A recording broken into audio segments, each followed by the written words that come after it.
Welcome, everybody, to the NFL Presidential Address. It is Week 12. I, Lawrence Presman, am sitting in Punta Cana. Yes, take a look. There we go. Quick tour.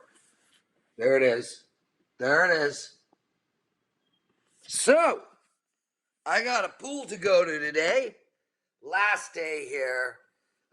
This is going to be an abbreviated presidential address. So, if you guys are watching the show for the first time ever, the show's normally better. I'll tell you flat out, I have pages of notes. I do 2-3 minutes of analysis per game. None of that is happening today. But due to popular demand, I can't miss a week. So I'm taking some time off of my vacation, and I'm going to go down the board, top to bottom. Vivian just walked in, my beautiful woman. She's got a coffee for me. We're ready to go. I have to drink my coffee first. There you go. Look at that. Look at that. Just a quick statement before we get into the Sunday card. I did not do the record for this week. Listen, I'm on vacation, guys. I'm thankful I'm doing the show, frankly. But I did do my best bet record, and last week was my first losing week in best bets all week. I went 1-2, but my best bet record is still ridiculous. 22 wins, 10 losses. I skipped my teaser last week, so that stays the same at 6-1. And I do have 3 best bets for you guys for this week coming up later in the show. As well, of course, Andy Lang will be joining us throughout later on in the show to give out 3 props. Let's move on to Sunday's game. Tennessee against New England. New England minus 6.5, a total of 44 on tap. And, well, I mean, really, Tennessee, this might be the most injured team in football right now. I mean, everybody is injured. Both wide receivers are questionable.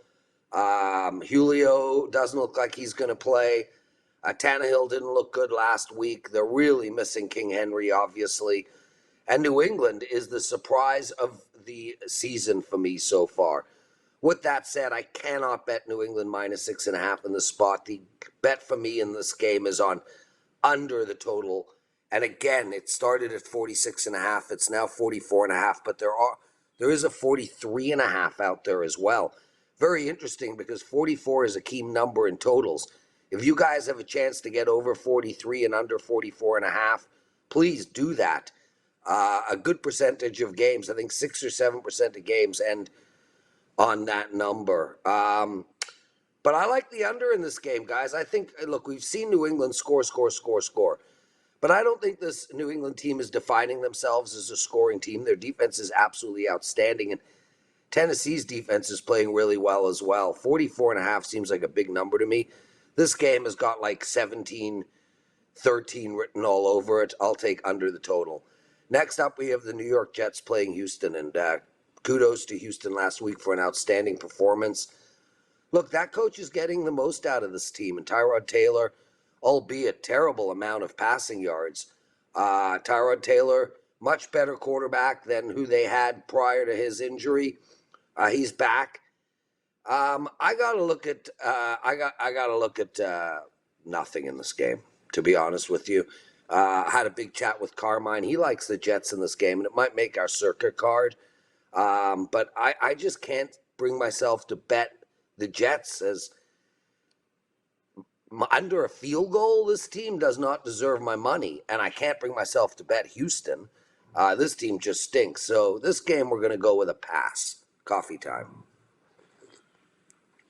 Next up is Philadelphia versus the New York Giants. And man, guys, Philadelphia ran 44 times 2 weeks ago. Last week they ran 50 times. What do they think? They're in the 1950s? Is Jim Brown their running back? I've never seen anything like this, and it's working for them. They demolished their last 2 teams, including an incredible performance against the New Orleans Saints. And this New York's Giants team, like we were talking about with Dallas, just total inconsistency. One game they go out there, Daniel Jones looks like a world beater throwing the ball. Then they play Tampa Bay. He was underthrowing, overthrowing, sideways throwing. They couldn't get any running game going. This New York Giants team, the problem is their inconsistency forces me to stay away, and I got to stay away from betting on them, and I got to stay away from betting against them. I would look at the over in this game, over 45.5 points. New York Giants, Philadelphia, over the total.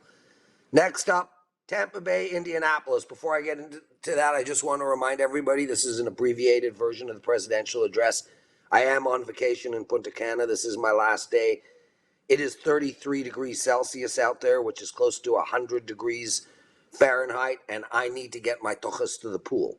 So, I'm reading a great book, by the way, guys. James Reese. I'm reading the fourth one, the Devil's Hand. It's absolutely spectacular. I highly recommend it.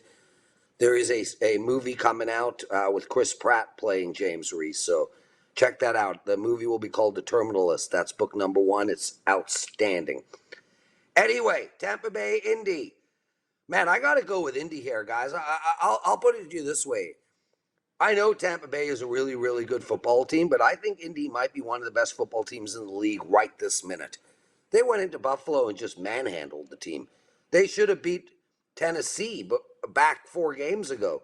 This is a team that's now 6-5, in firm control of a wild card spot, and really can see a path to the division, even though they're 2 back and lost the tiebreaker. This Indianapolis team, Jonathan Taylor looks like the best running back in the league. Carson Wentz is getting enough done. Their defense looks outstanding. Tampa Bay has a lot of inconsistency, and even inside of the same game. If you watch the second quarter of the Tampa Bay game last week, Tom Brady was just missing his mark. Then he got it back together. Then he was missing his mark again. I'm going to go with the hottest team in football right now, the Indianapolis Colts, as a home dog of +3. Now we got Atlanta versus Jacksonville, and I like Atlanta in the spot. Jacksonville's playing tough, and I'm impressed. And over the next few years, if they can build a team, it looks like Urban Meyer will be a good coach, Trevor Lawrence a good quarterback, and perhaps they have happy times ahead. But that's not this Sunday, and that's not this season. Atlanta, on the other hand, is only a game and a half back in playoff position. This is a team that wins this game. They're 500 on the season. Atlanta minus the 1 against Jacksonville. Now we got Carolina going into Miami. And, I don't know what to say about this Miami team. I mean, they got it done last week against the New York Jets, but barely. I was on Miami for my clients. We had a winning week, by the way, for my clients. Carolina, on the other hand, great defense, really struggling offensively. I got to look at the under in this game, but I'm really not going to be playing it personally. It's just simply too low. 42.5 is the total. It's the only bet that I personally can find. Pittsburgh against Cincinnati, and this Pittsburgh team, they put up 37 points last game. A lot of that was smoke and mirrors, folks. Ben Roethlisberger did, however, put up close to 300, which was impressive for him, especially given that he has a dead arm. Cincinnati, Joe Burrow's outstanding last week with a nice win, and I think we're seeing the tide turning in this division. I think we're seeing Cincinnati on the rise and Pittsburgh on the fall, and for that, we're going to bet Cincinnati minus the 4.5. Now we got the Chargers against Denver, and man, the Chargers, this is a team that is inconsistent too. I mean, when their offense is clicking, I think this team could beat anybody in the league. Same with their defense. But that just hasn't happened consistently. Denver as well. I mean, Denver is, goes into Dallas and lays the smackdown on them and then can barely beat a bad team. This game is very important playoff-wise, and I'm going to take the team that I think is the better team here. I'm taking the Chargers minus 2.5 points. Minnesota going into San Fran, and great work by both teams. San Fran on a 2-game win streak. Minnesota as well. Minnesota with an outstanding performance against Green Bay last week. But again, up with 2 minutes to go, and they had a defensive meltdown to allow Green Bay to score a quick touchdown. Lucky for them, they had 2 minutes. They were able to get back down the field and kick a game-winning field goal. but I can't trust this Minnesota team. If I had a bet aside in this game, I would take San Fran, but I don't. I like over the total of 48. I've been telling you guys week after week after week, play the overs in these Minnesota games, and I'm going to continue with that. Take over 48. Green Bay against the Rams. Problem with this game really right now is Green Bay is very injured, and we don't even know if Aaron Rodgers is going to play. I know he's a tough guy, and I know he's a warrior, and I know that he'll do everything in his power to try to play, but he's got a bad toe, and those toes hurt. I can't really bet on Green Bay here, but I asked myself, what would I do if Aaron Rodgers was playing in this game? And the honest answer is, I'd take the Rams. So the Rams it is. LA Rams as a pick. I think this team is going to right the ship. I'm a big fan of this team. I love their coach. They've lost 2 games in a row. Their offenses look terrible. I think that all gets fixed this Sunday. Take the LA Rams.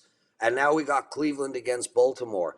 And while you know my feelings about Baltimore, I've been fading them all year. And I'm going to fade them again. Here they are, a -4 favorite at home. Not for me, thank you. Cleveland is the play in this game, plus the 4. And we don't even know about Lamar. Assuming he plays, I don't really care. I think this Baltimore team lacks weapons everywhere. I think their defense is bad. I think Cleveland will be able to move the ball on them. I like Cleveland plus the 4. And then we have the Monday night game, Seattle against Washington. And in this game, the only play I can find is under. I can't play Washington. I won't play Seattle. This is a really shit Monday night football game. But that ain't my fault, people. I'm not the scheduler. Anyway, that's it, top to bottom. Now we move to Andy Lang. Hope everyone had a really good Thanksgiving. Hope there weren't too many fights and battles with your family. And if there was a fight or a battle or a bad discussion, I hope you guys won it. Let's get to props. Let's do 3 props in 3 minutes. I'm going to start with Jalen Hurts. They've been playing really good, but this prop continues to cash every single week. I'm taking Jalen Hurts under 200.5 yards passing. The Eagles are just getting it done on the ground. We see several of these teams. The 49ers are one of them, the Eagles, the Patriots now. And so what you're seeing is these props on the quarterbacks on some of these unders are hitting. Jalen Hurts has less than 200 yards passing in 4 straight games and 6 out of 7 games.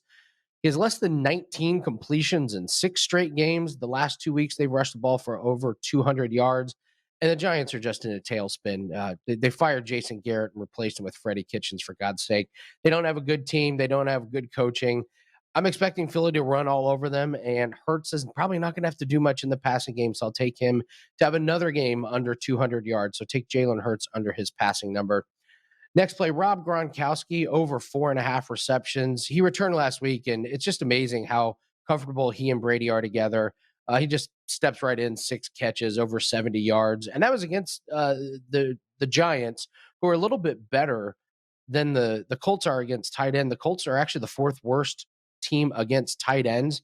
And they have not played a lot of good tight ends this year. So that number probably is a little bit worse.